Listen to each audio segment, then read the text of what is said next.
Hello दोस्तों, स्वागत करता हूँ एक बार फिर से मैं आपका अपने इस यूट्यूब चैनल आरिज ब्लॉगर पे। आज की ये जो वीडियो है आप लोग अभी ही इसको लाइक कर देना, क्योंकि आज की ये वीडियो उन सभी लोगों के सवालों के जवाब को देने के लिए मैंने बनाया है, जो मेरे सब्सक्राइबर्स हैं, जो मेरे व्यूवर्स हैं, जिनके सवाल अनेक हैं लेकिन सभी लोगों के सवाल ऑलमोस्ट सेम हैं। एक तरह से आप लोग बोल सकते हो कि ये स्पेशल डिमांड पे आप लोगों की मैंने वीडियो बनाया है, क्योंकि व्हाट्सएप पे हज़ारों मैसेज आते हैं। हर बंदे को अलग से एक ही सवाल को जवाब देने के लिए एक ही चीज़ को सबको बार बार समझाना पॉसिबल नहीं है, और मैं भी परेशान हो जाता हूँ एक ही सवाल का जवाब बार बार देते हुए अलग अलग बंदों को। और फिर ना दूँ जवाब तो वैसे बुरा मान जाते हैं, फिर बोलते हैं सर आप जवाब नहीं देते हो।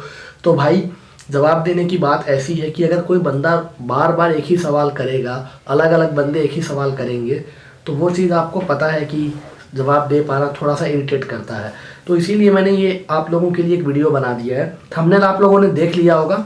इस वीडियो में सबसे पहले हम बात करेंगे थंबनेल के अकॉर्डिंग, हम चलते हैं स्टेप बाय स्टेप आगे।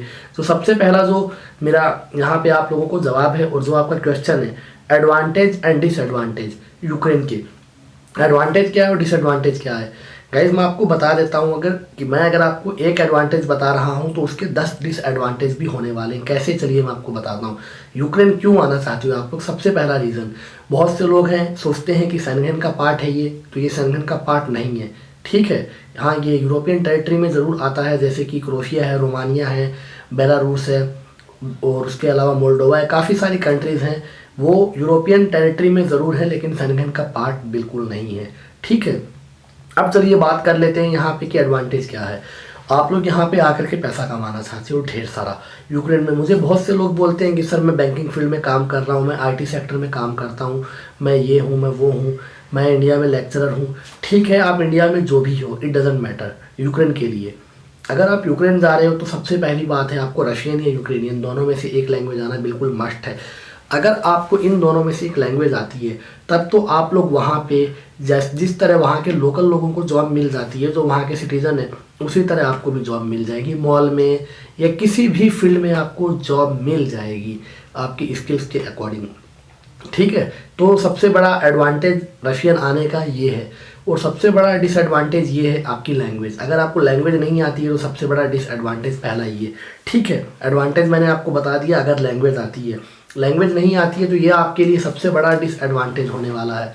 और दूसरी चीज़ क्या है मैं आपको बता देता हूँ डिसएडवांटेज। यूक्रेन में आप लोग आ करके सोचते हो कि हम यहाँ पे आराम से जॉब ढूंढ लेंगे, तो जॉब ढूंढ पाना यहाँ पे बिल्कुल वैसा है जैसे बहुत बड़े समुंदर में एक तिनके को खोज पाना। ठीक है, जैसे किसी ने समुंदर में कोई सुई गिरा दिया और फिर आपको बोले खोजना है, तो बिल्कुल ऐसा है जॉब ढूंढ पाना। मैं बिजनेस की बात नहीं कर रहा हूँ। हाँ जॉब्स हैं यहाँ पे, कॉल सेंटर्स की जॉब है। ठीक है, और उसके अलावा फूड डिलीवरी की है, और अमेजन वगैरह जिस तरह जो डिलीवरी बॉय जिसमें काम करते हैं, उस तरह का भी यहाँ पे प्रोडक्ट और सामान जो है वो डिलीवरी करने का काम है, लोडिंग अनलोडिंग का काम है। लेकिन उसमें अगर आप लोग भाई अगर 5 लाख रुपए लगा के आप यूक्रेन आ करके वही काम करना, तो भाई वो काम तो आप इंडिया में भी कर सकते हो। अगर वो काम आप लोग अगर यूक्रेन में करके पर डे अगर 3,000 2,000 4,000 रुपये कमाओ, चलो फिर भी ठीक है, लेकिन उसमें मेहनत बहुत ज़्यादा है और पैसा जो है ना के बराबर। अगर आप 10 घंटा मेहनत करते हो, हार्डवर्क करते हो, तो आप लोग हार्डली इंडिया के 1200-1300 रुपये सेव कर पाओगे। तो मेरा मानना है कि ये एक आपकी गलत चॉइस है। ठीक है, एजेंट आपको जो बोलते हो बिल्कुल गलत बोलते हैं। जॉब्स हैं, मैं ये नहीं कह रहा हूँ, लेकिन वो जॉब्स वही बंदा करता है जिसको कुछ नहीं मिलता है, जिसे कुछ नहीं होता है, वो काम है। या फिर खेती का काम है, गाँव में जा कर के वो भी सीज़न में होता है, वरना नहीं है। तो ऐसे में यार आप लोग क्या करोगे फिर यहाँ पे आकर के, ये बताओ। अब बचता है ले दे करके लास्ट में एक काम, टैक्सी चलाने वाला। तो भाई अगर टैक्सी चलाने आती है तो आ जाओ यूक्रेन, चला लो टैक्सी, वो कर लो काम। लेकिन उसमें भी पंगा है, अगर टैक्सी खुद की लोगे, गाड़ी खुद की खरीदोगे, तब करने में ज़्यादा फ़ायदा है। अदरवाइज़ अगर रेंट पे लेते हो तो 500 मिनिमम और ऊपर में $600-700 गाड़ी की कंडीशन के अकॉर्डिंग वो आपको रेंट पे करना पड़ेगा, और आपको एग्रीमेंट करवाना पड़ेगा। वो आपका सिक्योरिटी के तौर पे या तो पासपोर्ट रखेगा या फिर आपसे $200-300 सिक्योरिटी लेगा।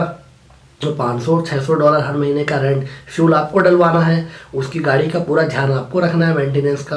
अगर गाड़ी ठुक जाती है, एक्सीडेंट हो जाता है, पूरी रिस्पॉन्सिबिलिटी आपकी। आप हो किसी चीज़ के मालिक नहीं, लेकिन ध्यान पूरा आपको रखना है।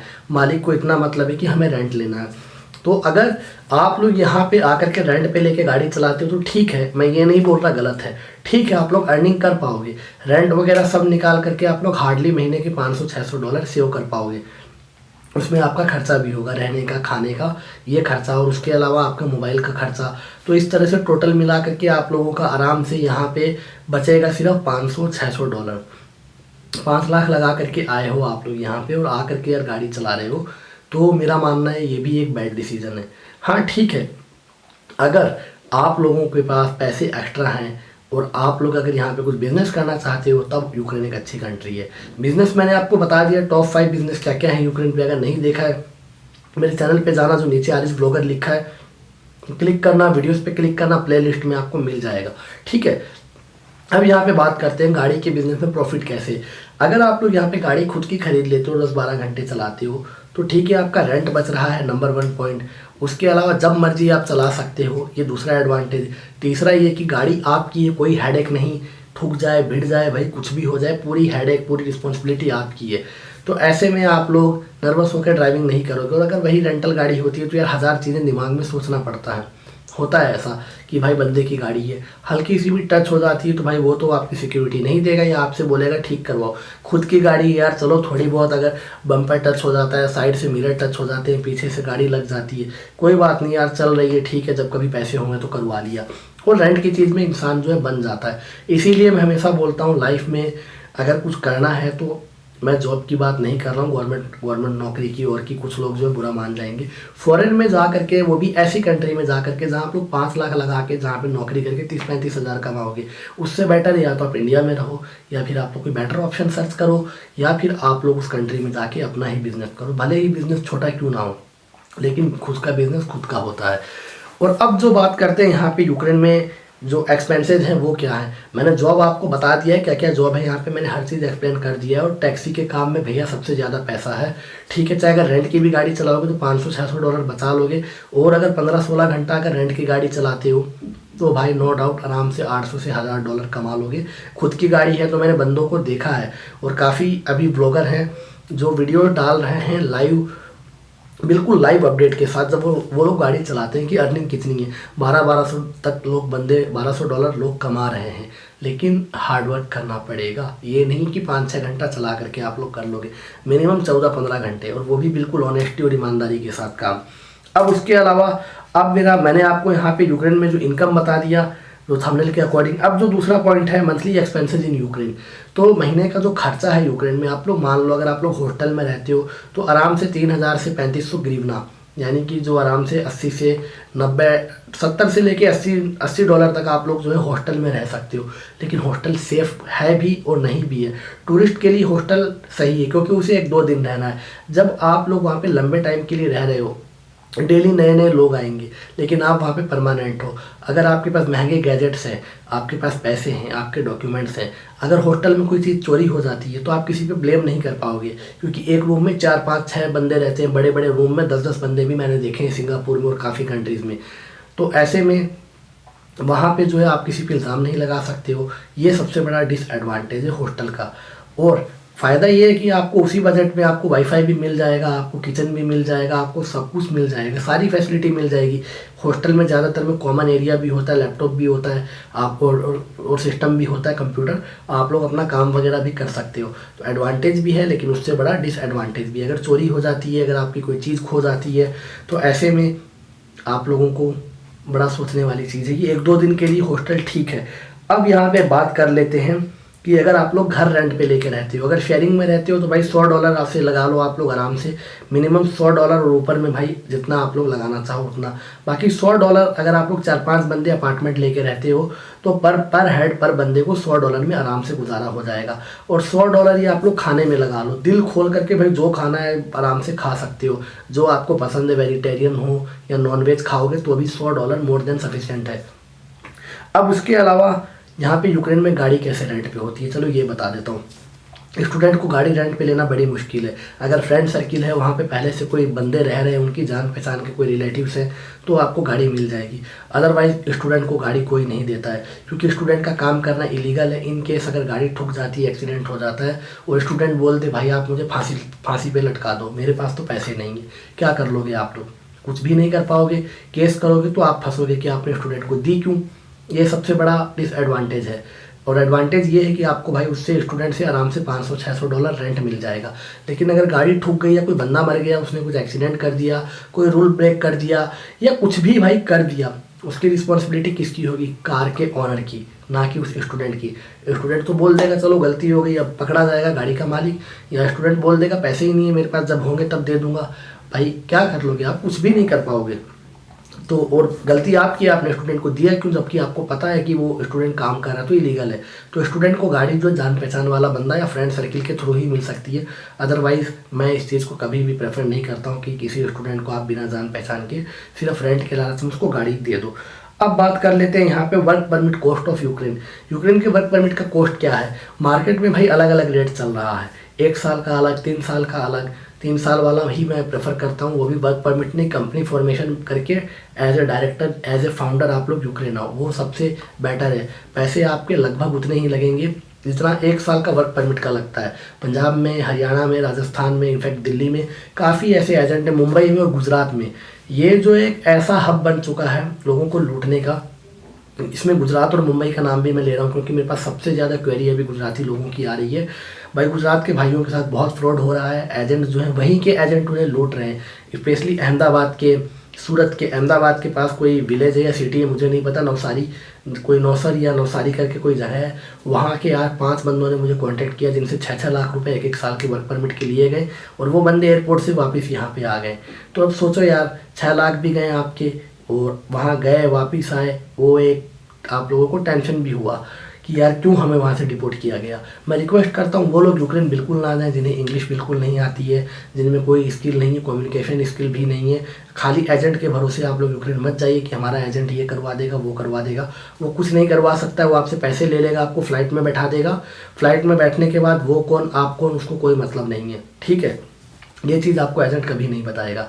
तो मैं रिक्वेस्ट करता हूँ यार, जो लोग इंडिया में 40-50 हज़ार रुपये आराम से कमा रहे हैं उन लोगों को यूक्रेन बिल्कुल भी नहीं जाना चाहिए। क्योंकि वहाँ पे जाने के बाद पैसे तो आप इतने ही कमाओगे लेकिन खर्चा हो जाएगा आधा। यहाँ पे आप अपनी फैमिली के साथ रह रहे हो तो खर्चा जो है उसका भी इतना पता नहीं चलता है, फैमिली के साथ वो निकल जाता है। कोई भी परेशानी प्रॉब्लम्स आती है वो भी आराम से सॉल्व हो जाती है। लेकिन वहाँ पर आप अगर हो तो कोई आपका रिलेटिव नहीं है, कोई फ्रेंड नहीं है। इस चीज़ को आप लोग अपने माइंड में ज़रूर रखना। यूक्रेन पहुंचने के बाद ज़्यादातर बंदे एजेंट का काम शुरू कर देते हैं। यही आजकल हो रहा है, मैं नहीं बोल रहा हूँ। आप लोग हज़ारों वीडियो यूट्यूब पे देख लो, कमेंट सेक्शन में देख लो, वहाँ पे लोगों ने जो है हर बंदा एजेंट बना हुआ है, हर बंदा यूक्रेन भेज रहा है, हर बंदा अपना अलग प्राइस दे रहा है, अलग अलग सपने दिखा रहा है, लोगों को लूट रहा है। तो प्लीज़ ऐसे लोगों से आप लोग अवेयर रहिए। और अगर आपके साथ कुछ फ्रॉड हो जाता है उसके बाद फिर मेरे को कांटेक्ट करने से क्या फ़ायदा है? पैसे आपने दे दिए हैं, आप जो खोना था वो तो आप लोगों ने खो दिया है, मैं उसमें कुछ आपकी हेल्प नहीं कर सकता। लेकिन अगर आपको यूक्रेन जाना है तो मैं बिल्कुल आपकी जाने में हेल्प करूँगा। लेकिन हाँ, आपको ये बता करके कि ये सच है, ये गलत है, ये झूठ है, ये सही है। और अब अगर आपको यूक्रेन जाना है तो आप लोग जाइए, मर्ज़ी आपकी है। हाँ, बिज़नेस के लिए Ukraine one of the best country है, ये मैं भी कह रहा हूँ। बिज़नेस के लिए, जॉब के लिए नहीं। जॉब के लिए तब है जब आप लोग रशियन सीख जाओगे। रशियन आने के बाद वहाँ पे जो जिस तरह से लोकल लोग हैं वहाँ के, उनको जैसे जॉब मिलती है बिल्कुल उसी तरह आपको भी मिल जाएगी। और ये बिल्कुल झूठी बातें हैं जो एजेंट आजकल बोल रहे हैं कि आपकी 800 यूरो सैलरी होगी, बिल्कुल झूठी बात है। ऐसा यूक्रेन में नहीं होता है। होता है तो बहुत ही हाईली क्वालिफाइड कोई बंदा है जो आईटी सेक्टर में है, वेब डिज़ाइनर है, सॉफ्टवेयर डेवलपर है, इन लोगों को जो प्रोग्रामिंग करते हैं, कोडिंग करते हैं, इन लोगों को ऐसी जॉब मिल सकती है। बाकी यार अगर आपको कोई बोलता है कि $800 आपको मॉल में लगवा देंगे, मिल जाएगी, भाई इतना वहाँ का मॉल का मैनेजर भी नहीं कमाता होगा $800। ये मैं आपको अपना एक्सपीरियंस बता रहा हूँ। जाऊँगा तो वहाँ के लोगों के साथ इंटरव्यू लेके वीडियो भी बना दूँगा। मैं खुद जा रहा हूँ यूक्रेन बहुत जल्दी। जिस दिन जाऊँगा आपको मैं भी दिखाऊँगा कि किस तरह मैंने इमिग्रेशन क्लियर करूँगा वहाँ का, किस तरह मैं बाहर निकलूँगा, क्या क्या कैसा कैसा वहाँ पे होता है, सब चीज़ें मैं आपको वीडियो बना के ब्लॉग के ज़रिए ज़रूर दिखाऊंगा। आई होप कि ये वीडियो आप लोगों के लिए हेल्पफुल रही होगी। अगर यूक्रेन जाना है आपको सिर्फ पैसे कमाने के लिए, जॉब करने के लिए, मत जाना, भूल जाना। कोई और कंट्री चले जाओ, मिडिल ईस्ट में चले जाओ, सिंगापुर चले जाओ, पैसे ही कमाने हैं ना। सिंगापुर चले जाओ, मलेशिया चले जाओ, दुबई चले जाओ, कतर है, कुवैत है, भाई दुनिया भरी पड़ी है। लेकिन यूक्रेन आकर के आप लोग अपना पैसा सिर्फ और सिर्फ यूरोप के नाम पे वेस्ट करोगे। आपको लगेगा हम यूरोप में आ गए हैं, लेकिन इसकी कोई असलियत नहीं है, कोई रियलिटी नहीं है। यूरोप में भाई आकर के करोगे क्या? मैं आपको ऐसे यूएस भेज दूँ, वहाँ पे काम नहीं है भाई, क्या करोगे? तो भाई तो दूर के ढोल सुहाने, ये कहावत आप लोगों ने सुनी होगी। पैसे को बचाइए, थोड़े से अवेयर रहिए, स्मार्ट बनिए, ठीक है। कोई भी एजेंट कुछ भी बोलता है तो उसे पहले 10 बार चेक कीजिए। यार आज इंटरनेट है, यूट्यूब है, हर टॉपिक पे आपको हज़ारों वीडियो मिल जाएंगी, फिर भी आप लोग क्यों नहीं समझते हो। तो मैं मिलता हूँ अगले वीडियो में।